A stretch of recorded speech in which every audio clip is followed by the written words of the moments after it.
जब जब आंदोलन हुआ है तब तब नेतृत्व पैदा हुआ है, मैं उसी की बात कर रहा हूं। नेता पैदा हुआ है। हम ये नहीं करेंगे नरेंद्र मोदी जी ने ये गलत किया, नीतीश कुमार जी ने ये किया। दुनिया में गलत और सही जो भी कर रहे हैं वो, लेकिन मैं सिर्फ ये कहूँ मेरे साथ आपने नाइंसाफी किया। बिल्कुल, धरती से आसमान तक ले जाऊंगा इस आंदोलन को जी कि हम पैसा दे के दसों सभा में इतनी बड़ी भीड़ ले आ रहे हैं। जी, मेरे घर से डीएसपी बनता हुआ छिन गया, मेरे घर से सिपाही बना हुआ चला गया। नोरमा ग्रुप, जो सोचता है वो करता है। आपके अपने सपनों का आशियाना। नमस्कार, एक बार फिर से आपका बहुत बहुत स्वागत करते हैं। लंबे समय से, पिछले 6-7 महीने से लगातार एक चर्चा चल रही होगी, और खास करके हमारे यहाँ तो ज़्यादा चल रही है। हमारे यहाँ तो ये चर्चा 2023 से ही चल रही है, जून से, जब पहली बार भारत लाइव के कैमरे पर आपने इस शख्स को देखा होगा। इस शख्स इसलिए कह रहे हैं कि इन्होंने बिहार की राजनीति और बिहार में इस तरह का माहौल पैदा कर दिया है कि हमारे जैसे वरिष्ठ पत्रकार भी जोड़ घटाव करने लगे हैं कि आखिर लोग इतना आ कहाँ से रहे हैं, क्या अरेंजमेंट कर रहे हैं, पैसा कहाँ से आ रहा है, लोग कहाँ से आ रहे हैं। जैसे कभी कभी आप देखते हो यह कि किसी छेद में पानी डाल दीजिएगा तो वहां से एक बैग चींटी का झुंड जो है ना बाहर निकलता है बलबला करके। उसी तरह से लोग जुटते हैं। ये कोई मैं बड़ाई नहीं कर रहा हूं, मैंने कई बार इस बातों को दिखाया है। और हमने ही नहीं, आप बिहार के किसी भी मीडिया चैनल के पास चले जाइए, किसी भी पॉलिटिकल गैलरी में चले जाइए, तो वहां चर्चा सिर्फ एक ही व्यक्ति की होती है, यह है कौन। जब भी इनसे बात हमारी होती है तो एक ही बात ये कहते हैं, मैं आईपी गुप्ता बोल रहा हूं। आज फिर से आईपी गुप्ता हमारे साथ हैं, और आज से ठीक 1 महीने के बाद इनका चैलेंज है कि अब तक गांधी मैदान में जो नहीं हुआ है वो करेंगे। क्या करेंगे, कैसे करेंगे, उसके लिए व्यवस्था क्या किया है इन्होंने, क्या अरेंजमेंट है, ये सारी चीजें आज हम इनसे खोल करके 1 महीना पहले पूछेंगे। क्योंकि आप तो जानते हैं कि हमारे यहाँ हमारे संपादक हैं, चीर फाड़ करने के उस्ताद हैं। दोस्त हो या दुश्मन हो, किसी के लिए सच्चाई सबसे बड़ी बात होती है। आज पूरा सच इनसे हम जानने की कोशिश करेंगे, और जो दावा करेंगे उस दावे को हम 1 महीने बाद 13 अप्रैल को इनका कार्यक्रम है पटना गांधी मैदान में, आंदोलन है। उस आंदोलन के बाद हम इनसे फिर बात करेंगे। नहीं मिलेंगे तो पकड़ करके ले आएंगे और आप लोगों के सामने उन सारी बातों की सत्यता प्रमाणित करवाएंगे। आईपी गुप्ता जी, आप भारत लाइव के स्टूडियो में हैं और आज आपका एक इंटरव्यू नहीं करने जा रहे हैं, हम आपसे बात करेंगे और इंट्रोगेशन करेंगे। क्योंकि पिछले 2 साल से मैं जब से आपको देख रहा हूं, अभी तो 2 साल में थोड़ा सा समय बाकी है, शायद 3 जून था वो, 4 जून का वो दिन था जिसने मुझे आपका फैन बनाया था। मैंने कई बार ये बातें कही है, और उसका कारण सिर्फ यही था कि मैं जानता तो था कि एक समाज है ताती तत्वा, जो बुनकर का काम करता है, जो अलग अलग लोगों के घर बनाने से लेकर के और बाकी के सारे काम करता है, दुनिया का हर काम करता है, लेकिन पढ़ने का काम नहीं करता है। लेकिन पहली बार मुझे लगा कि ताती तत्वा समाज पढ़ा लिखा भी है। महिलाएं जो घर में काम करती हैं, गृहिणी हैं, वो भी इतना अपने समाज के बारे में जानती हैं। आपने शुरुआत वहीं से हम करेंगे कि आपने उन लोगों को लिटरेट कैसे किया। ये प्लान आप कितने वर्षों से चला रहे थे कि एक बैग जो है आकर के आप बूम करेंगे। इसमें 2 बात है। पहली बात आपको बता दूं बाबा कि पढ़ा लिखा होना जी और जागरूक होना जी 2 अलग अलग बात है। बड़ी बात आपने कही। हमारे समाज वर्तमान समय में जी पूरे बिहार में सबसे तेज गति से शिक्षित होने वाला कम्युनिटी है। जी, पढ़े लिखे हम लोग नहीं थे, लेकिन सबसे तेज गति से शिक्षित होने वाली कम्युनिटी आज के डेट में है। नीतीश जी को धन्यवाद दीजिएगा इसके लिए, क्योंकि आरक्षण तो उन्होंने ही दिया था। नहीं, आरक्षण से हम लोग शिक्षित नहीं हुए जी, हम लोग शिक्षित हुए हैं वो राज मिस्त्री, वो ठेला चलाने वाले तांती ततवा पान समाज के उन माताओं पिताओं जिन्होंने अपने गहने बेचे, अपने घर बेचे, जी, अपने दवाई से कंप्रोमाइज किया, अपने खाने से कंप्रोमाइज किया, और अपने बेटे को बड़ा आदमी बनाने का सपना देखा। जी, किसी में उसमें कोई योगदान नहीं। हमारे जो हमारे बच्चे राज मिस्त्री का काम कर रहे हैं, मार्बल मिस्त्री के काम कर रहे हैं, दिल्ली में, चेन्नई में, कलकत्ता में, हर जगह।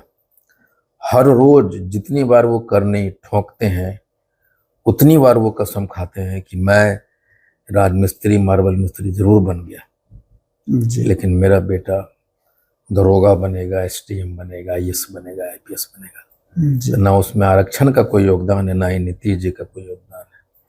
योगदान है तो हमारे पान समाज के उन माताओं पिताओं का, उन बच्चों का जी जो हर समय पटना में आधा पेट खाता है और अपने बाप के पसीने को रोज खुशबू समझ के एहसास करता है अपने आप में कि मेरा बाप आज भी दिन भर नहीं खाया होगा और उसके पसीने चूहे होंगे। जी हमेशा याद रखता है। और वो एक बड़े सपने को देखते हुए दिन रात जहां भी है वो पढ़ता चला जा रहा है, शिक्षित होता जा रहा है। हाँ, जब 9 वर्ष आरक्षण मिला जी तो हमने रिकॉर्ड आरक्षण में जो सीटें हमें मिलती, आरक्षण मिलने का फायदा मिला। हाँ, ये हुआ कि हम मेन स्ट्रीम में, हमारी जो जी। पढ़ाई थी हम लोग शिद्दत से पढ़ते हैं, जी जी क्योंकि मुझे मालूम है कि अगले महीने मेरा बाप पैसा भेज पाएगा कि नहीं भेजा। जी मुझे लगता है कि जो काम हम 2 साल में करेंगे, हम इतना पढ़ें कि वो काम हम 1 साल में करेंगे। जी उसके घर में खाने नहीं बनते, उसकी बहन की शादी हुई होती है, उसकी कमाने वाला एक ही बाप है, माँ खुरपी चला रही है, जंगल से लकड़ियां ला रही है, हाथ में, वो सब एहसास लेके लोग पढ़ता है। जी जब मुझे 9 साल आरक्षण मिला तो एक अवसर मिला जी और उसको लगा कि मुझे इसको खोना नहीं है। अगर कहीं पे वैकेंसी रिजर्व सीट के लिए 100 था, जी हमारे बच्चे 90, 95, 85% उसमें सक्सेस कर रहे थे। जी जी इसलिए अगर हम शिक्षित हो रहे हैं तो उसमें सिर्फ 2 कारण है। एक, हम बड़े सपने देखना सीख गए, जी और जो हमारे माँ बाप गरीब थे, सेक्रीफाइस करना। हाँ, और उन्होंने देखा कि ये जिंदगी कितनी बदतर है।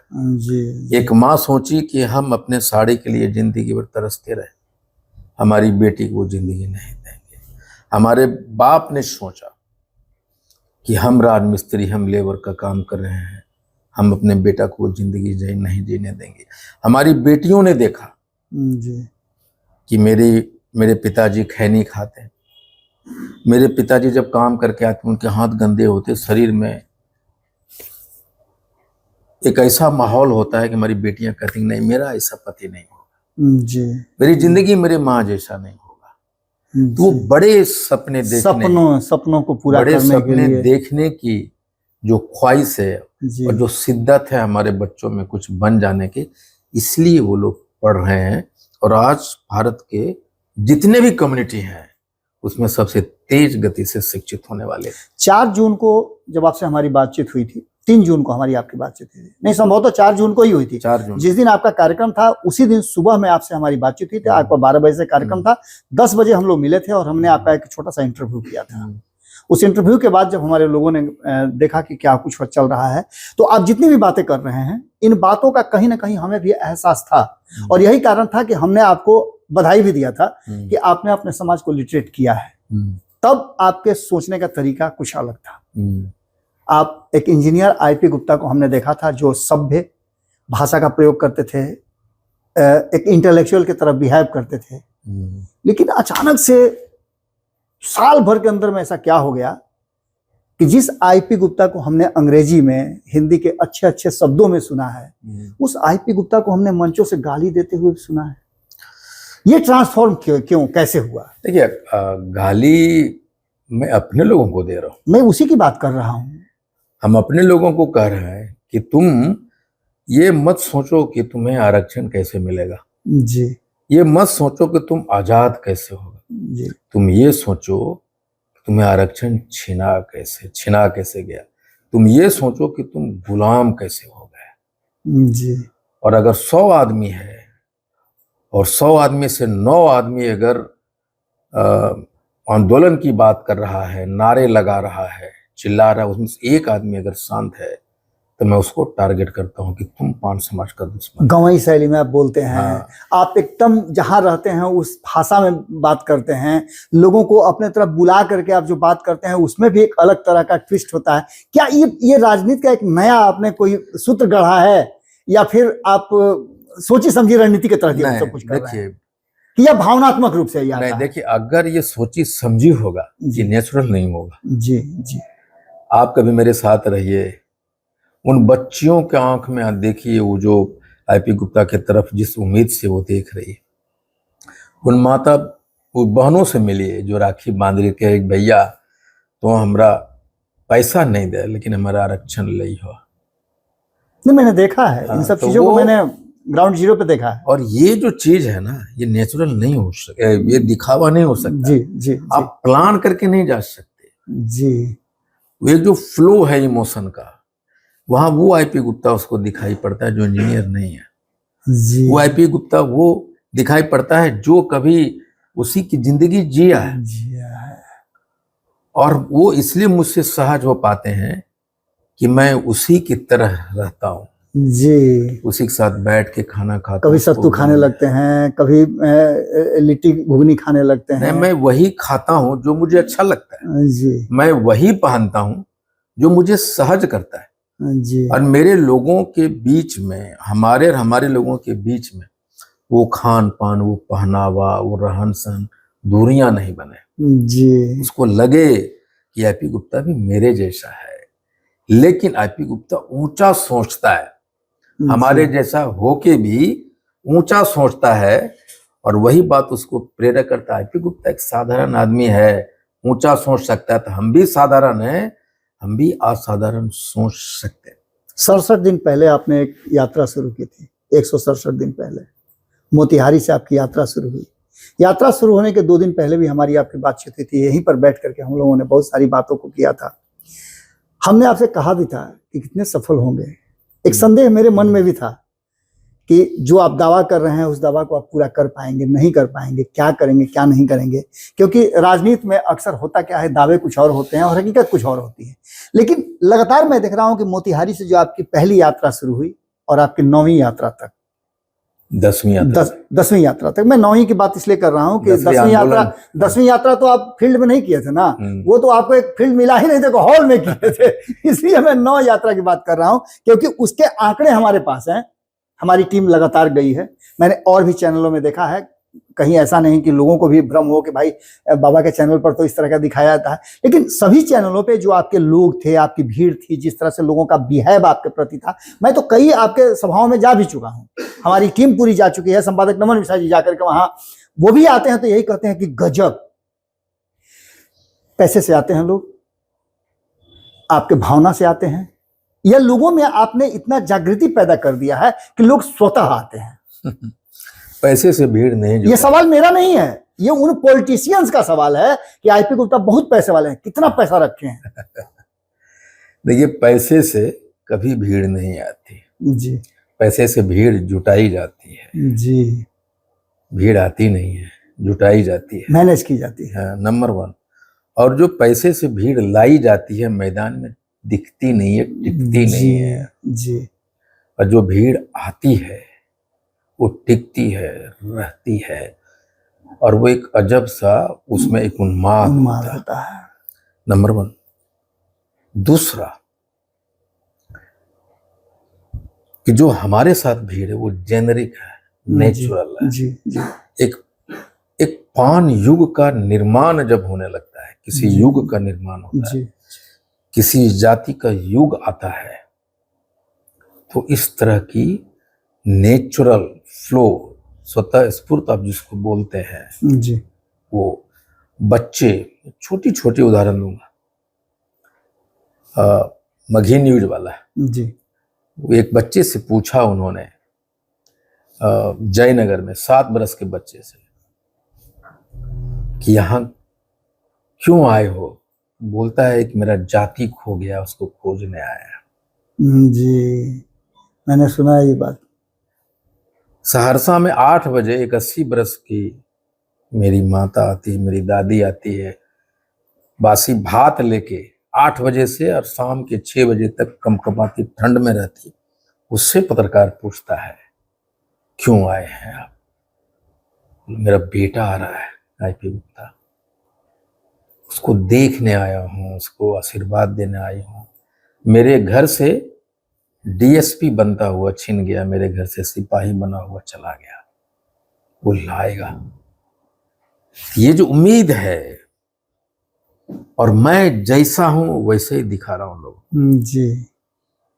हम बड़े बड़े सपने नहीं दिखा रहे, हम अपने लोगों को जो छोटे छोटे बातों जो उसके जिंदगी को घेर के रखा था, जिसको मेंटल ब्लॉकेज कहते हैं, जी। हम बेसिक चीजों पे काम करें। अगर हमारी भीड़ 40,000 की है तो मैं उसको 1,40,000 नहीं बता रहा हूं। जी। हम मीडिया से प्ले नहीं कर रहे, हम ग्राफिक से प्ले नहीं कर रहे, हम हवा क्रिएट नहीं कर रहे। भैया हम जो हैं जैसे हैं वही हैं। दिखाएंगे। मैं कुछ नहीं दिखाने की कोशिश कर रहा हूँ एक्स्ट्राऑर्डिनरी।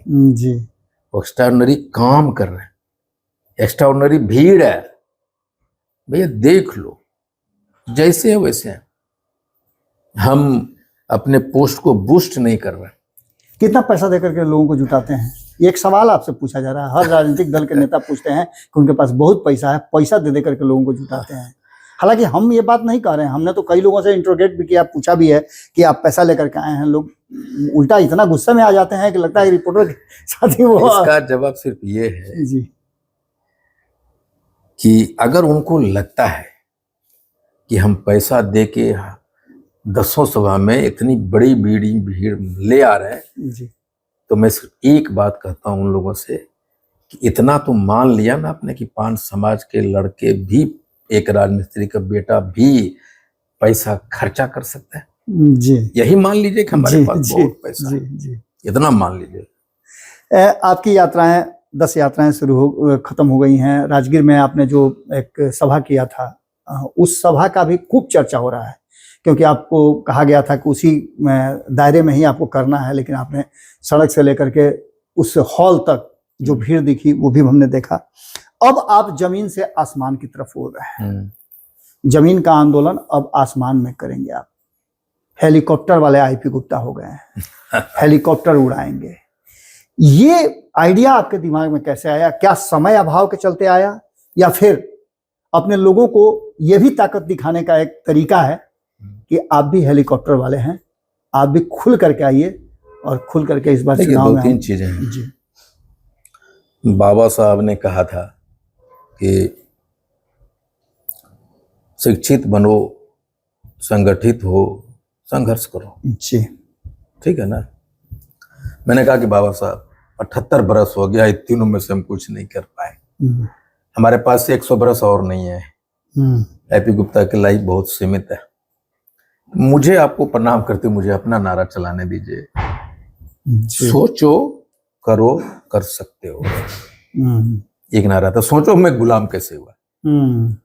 बड़े चीजें करो, कर सकते हो। हम लोगों ने कर दिखाया। सोचा गुलाम कैसे हुए, और हमने कहा करो, किया, कर सकते, दिखा दिया। जी। फिर मैंने कहा था कि सुभाष चंद्र बोस ने कहा था कि तुम मुझे खून दो, मैं तुम्हें आजादी दूंगा। मैं अपने लोगों से कहा तुम मुझे 2 दिन दो, मैं तुम्हें आरक्षण वापस ला कर दूंगा। पहला दिन सारसा वालों ने दे दिया, राजगीर वालों ने दे दिया। दूसरा दिन है 13 अप्रैल गांधी मैदान। फिर मैंने कहा कि इस लड़ाई को, जेपी आंदोलन को पीछे छोड़ूंगा। जी। छोड़ रहा हूं, छोड़ दिया। फिर मैंने कहा कि इस लड़ाई को धरती से आसमान तक ले जाऊंगा, इस आंदोलन को। जी। तो ये धरती से आसमान की तरफ जा रहा, और उसका एक संकेत ये है कि हम पान समाज के लोग भी ऊंचा सोच सकते हैं। गुप्ता जी, आपने जो आंदोलन छेड़ा है, उस आंदोलन की चर्चा राजनीतिक गलियारे में बहुत होती है। मैं भी कई राजनेताओं से मिलता हूं, अलग अलग राजनीतिक दल के नेताओं से मेरी बात होती है। विधानसभा का सत्र चल रहा है, इसमें 2 दिन आपसे जुड़ा हुआ सवाल आया। आपको जानकारी है इन बातों की? जानकारी है। लेकिन दोनों ही दिन इत्तेफाकन वो सवाल सदन के पटल पर रखा तो गया, लेकिन उस पर बहस नहीं हुई। देखिए, बहुत सारी घटनाएं घट रही है। जी। हमारे वोट से ही सारे लोग बहुत सारे एमएलए एमपी बनते हैं जी और हमें गिनते भी नहीं थे। अब उनको दिखने लगा, सिर्फ गिना ही नहीं, अब ये भी दिखा कि हम जनहत्ता हो गए, जी है ना, हम कट्टर हो गए, दिखाई पड़ा लगा। बहुत लोग इस मामले को उठा भी रहे हैं, जी जी लेकिन वो जो उठा रहे हैं वो सहानुभूति के लिए उठा रहे हैं। जी। उन्हें लगता है कि आईपी गुप्ता को अपने तरफ हम कर लेंगे, इन हमारे सब समाज को दिखाना चाहते हैं, लेकिन वो सहानुभूति बटोरने की कोशिश, उनको ये भी पता नहीं कि उठाना क्या है। आपके आंदोलन शुरू होते ही एक आप ही के समाज के एक व्यक्ति को एमएलसी भी बनाया गया। हाँ, लेकिन दूसरा जिसकी तरफ इशारा करें श्री ललन सराफ जी के बारे में, वो सीरियस मैटर, उनको मैं सीरियस ले रहा हूँ। जी जी ललन सराफ जी का मतलब है, उनको उठाना मतलब नीतीश कुमार जी का उठाने के बराबर है। जी जी तो बाकी जो लोग उठा रहा है ना, हमारे वोट को टारगेट करने की कोशिश कर रहा है, उनका सिंपैथी ले रहा है। नहीं, नीतीश जी ने शुरू भी किया था। नीतीश जी ने इस आंदोलन को, आप लोगों को आरक्षण देने की बात केंद्र में भी कही थी, उन्होंने दिया भी, संयोगवश वो आरक्षण छिन गया। जी। अब आगे की प्रक्रिया जो है, वो प्रक्रिया तो वही है जो लाना चाह रहे हैं ललन सराफ। हाँ, उस प्रक्रिया के तहत सिर्फ फिर आप वही प्रक्रिया नहीं, और भी प्रक्रिया होती जी है। जी जी। प्रक्रिया बहुत है। सरकार के लोगों ने आपसे बातचीत करने की कोशिश की? किया है, जी। बात करने की कोशिश की, लेकिन मेरा ये कहना है, जी आप देखे होंगे कि मैं नीतीश कुमार जी या माननीय प्रधानमंत्री जी के ऊपर में जो उनके दूसरे किसी भी नीति पे मैं हमला नहीं कर रहा हूँ जी अपने आंदोलन। जी जी। मैं सिर्फ अपनी बात कर रहा हूँ। हम ये नहीं करेंगे नरेंद्र मोदी जी ने ये गलत किया, नीतीश कुमार जी ने ये किया, दुनिया में गलत और सही जो भी कर रहे हैं वो, लेकिन मैं सिर्फ ये कहूँ मेरे साथ आपने नाइंसाफी किया। बिल्कुल बिल्कुल, हम उसी पे केंद्रित हैं। जी जी, माने एक लक्ष्य। हाँ, और बहुत लोग हमको सवाल भी पूछते हैं, मैं टालता हूँ। जी, जबकि आप तो ऑलरेडी कांग्रेस में हैं, तो आपके पास तो बहुत सारे ऑप्शन थे इन लोगों को टारगेट करने का, फिर भी आपने नहीं किया है और पार्टी लाइन से अलग हट करके आपने सिर्फ आंदोलन को अपना वक्त दिया है और अपना सारा। मैं सिर्फ आंदोलन में कहा भाई, आप हो सकता है कि बहुत अच्छे काम कर रहे हो जी, आप किए हैं, कर रहे हैं, लेकिन मेरा ये मानना है कि मेरे साथ आपने मेरे हकमारी की है। ये सारी सरकारों ने की है। जी जी। कांग्रेस की सरकार ने सबसे ज्यादा किया, ज्यादा साल तक रहा। नीति में आदरणीय लालू प्रसाद यादव जी की सरकार रही 15 साल तक, उन्होंने मेरा हक छीना। और बाकी तो देखने वाली ये सारी चीजें हुई है। मैं अपने हमारे बच्चों के जो सपने चुराए गए, उसके जो अवसर छीने गए, मैं उसकी लड़ाई लड़ रहा हूँ। 8 महीने बाद, 7 या 8 महीने बाद जब भी चुनाव की घोषणा होगी, तो आसमान में हेलीकॉप्टर उड़ेंगे, लोग चुनाव प्रचार करने आएंगे, दिल्ली से आएंगे, देश भर से आएंगे, क्योंकि बिहार में ही चुनाव है। 8 महीना पहले आप हेलीकॉप्टर उड़ाना शुरू कर दिए, इससे क्या संकेत देना है? डरा रहे हैं या संकेत दे रहे हैं? हम चुनाव देख के ये आंदोलन शुरू नहीं किए थे जी। ये महज संजोग है ना कि इलेक्शन आ रहा है जी, लेकिन हम चुनाव और इलेक्शन के लिए तो आंदोलन नहीं कर रहे हैं। जी। हम आंदोलन कर अपने आरक्षण के लिए। ये संजोग है कि इलेक्शन आ रहा है और अब सारे लोगों को ये पता चल गया कि जो सबसे कमजोर जाति था वोटर में से, जी, वो पान तांती था। लेकिन अब उतना ही अडिग और इतने ही मानसिक रूप से वो मजबूत हो गया कि जिसको तोड़ना बहुत मुश्किल। इधर उधर नहीं जाएगा, बिल्कुल। अब वो एक साथ जुटा रहेगा। अब जिस समाज का आरक्षण छीन के चीर हरण कर दे, सड़क पे बिना कपड़े को उसको दौड़ा दे, छोड़ दे, तो क्या करेगा?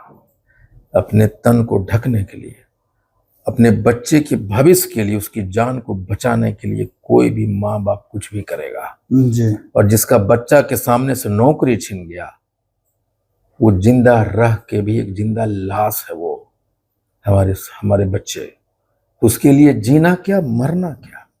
जी, लगभग सभी विषयों पर हमने बातचीत कर ली। आपके हेलीकॉप्टर आंदोलन से लेकर के बाकी के जमीनी आंदोलन तक की बात हो गई। आप कैसे अपने समाज को ट्रीट करते हैं, कैसे अपने समाज को लिटरेट करते हैं, ये सारी बातें हो गई। आप एक लिटरेट होते हुए इलिटरेट की तरह बात करते हैं, ये भी बात हो गई। नहीं, वो बात नहीं हुई। नहीं, वो बात जब आप मंच पे खड़ा होते हैं तो आप लगता ही नहीं है कि इंजीनियर आईपी गुप्ता बोल रहे हैं। क्यों बोलना, इसको समझिए जी। आप किसको संबोधित कर रहे हैं? जी। मैं इंजीनियर बन के आया, मेरी माँ अंगूठा छापती, मैं बोलता mummy I have come from Delhi, what did you cook for me? तो बोले रे बांग्ला। की बोला है। तो वहां कौन भाषा बोलने पड़ेगी जो मेरी माँ समझ पाएगी जी। वही जब मैं बलिया में गया था ना, एक अच्छे नेता का ये सब गुण है जब मैं वहां गया था सिताबी दियारा जी। जहाँ चंद से जेपी साहब का जन्म था, तो वहाँ यूपी और वहाँ सब लिटरेट लोग थे। जी जी जी। मैंने भाषण दिया उसी स्तर का। नौजवान मिलता है तो भाषण उसी स्तर का होता है।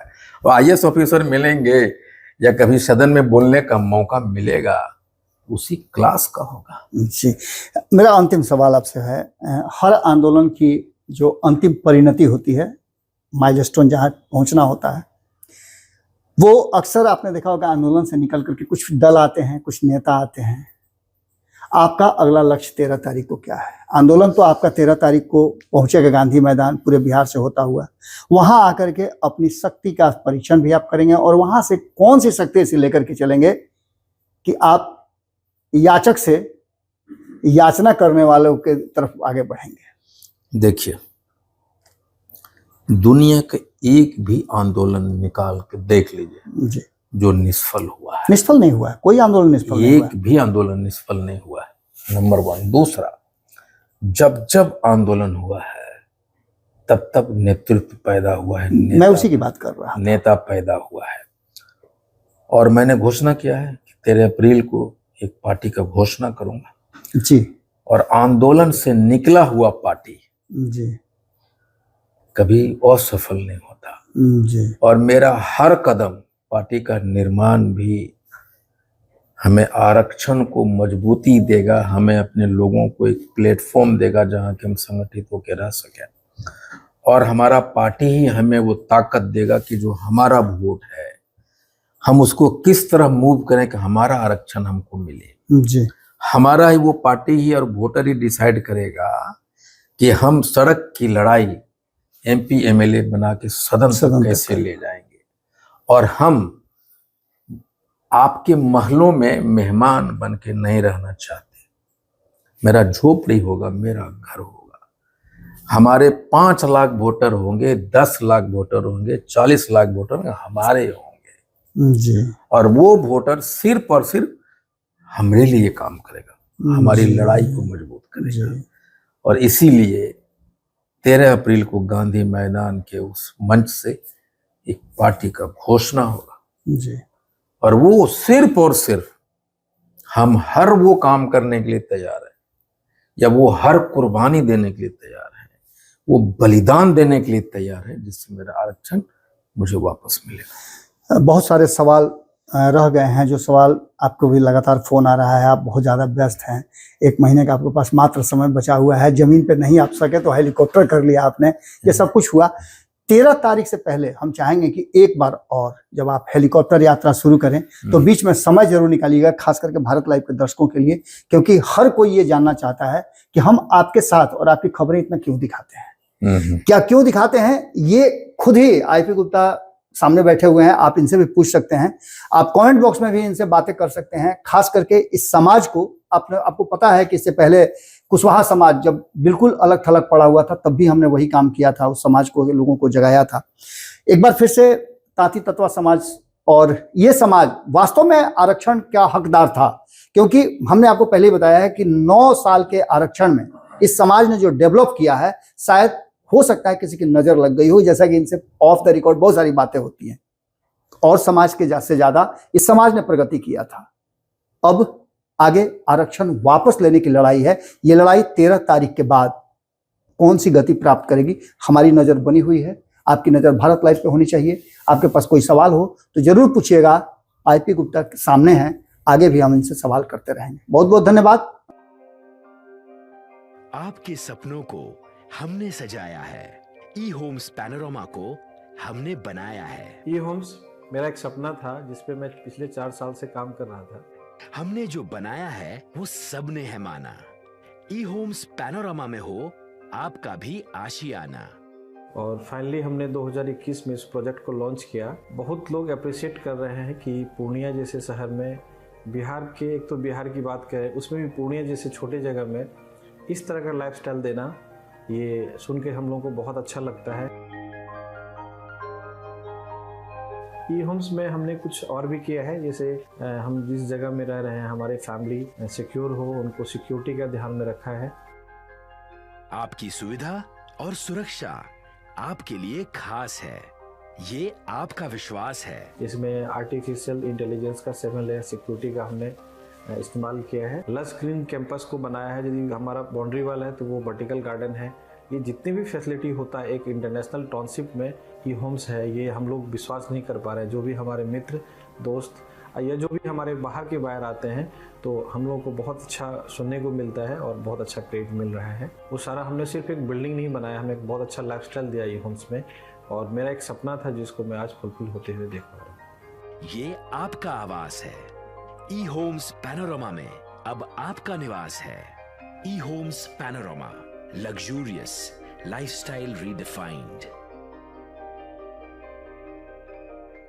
पनोरमा ग्रुप, जो सोचता है वो करता है। अगर ये वीडियो पसंद आई और वह बिहार के राजनीति और बिहारियत से सरोकार रखेनी तो सब्सक्राइब बटन दबा के चैनल के सब्सक्राइब कर ली। ओजे एगो घंटी बा, ओकरा बटन दबा देला से कुल सटीक और मारक खबर रुआ मुफ्त में मिल जाई। अगर रुआ पत्रकारिता के हमनी के नया प्रयोग में सहयोग कर चाहतानी तो ज्वाइन बटन दबा दी। पेटीएम नंबर नोट कर ली 9386816700।